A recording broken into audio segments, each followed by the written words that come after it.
आज उसके एक हाथ की आस्तीन फटी हुई थी।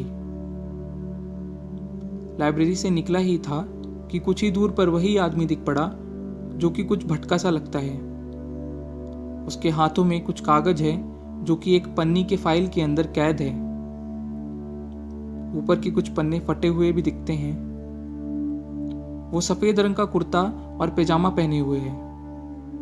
पहली बार जब करीब 1 महीने पहले उसे देखा था तो उसका कुर्ता कुछ साफ भी दिखता था।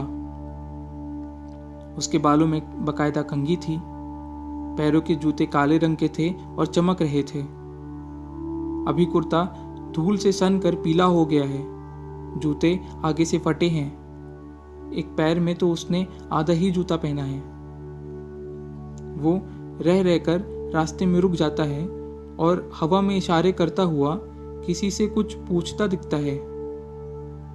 वो रुकता है, इधर उधर देखता है और कभी मुड़ के पीछे चल देता है। कभी देरी तक बीच रोड में खड़ा रहता है। कभी चलते वक्त एक हाथ से फाइल उठाकर अपने चेहरे को ढक लेता है, ऐसा जैसे कि किसी से छुप रहा हो।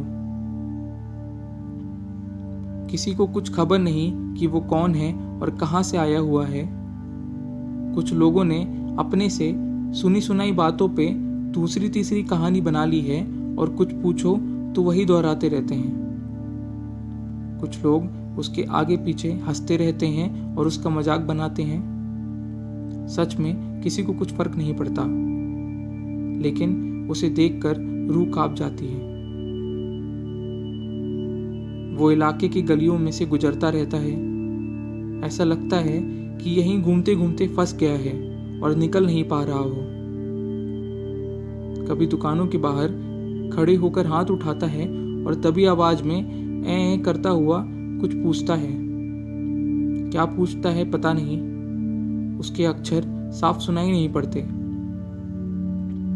लगता तो ऐसा है कि वो लोगों की परीक्षा ले रहा हो कि कौन पहले आकर के उसकी मदद करेगा। मेरे खुद के कदम उसकी तरफ नहीं बढ़ते। इससे बड़ी कायरता महसूस होती है। मुझे विश्वास नहीं होता कि मैं कितना स्वार्थी हो गया हूं। मुझे ऐसा लगता है कि क्यों अपना समय जाया करूं और क्यों किसी मुसीबत को गले लगाऊं। और कभी मन करता है कि उससे पूछ लूं कि क्या हुआ है, बताए कि उसके हाथों में ये जो कागज है वो क्या है, या फिर कि मैं उसकी कोई मदद कर सकता हूं। मैं ऐसा नहीं कर पाता, अभी तक तो नहीं।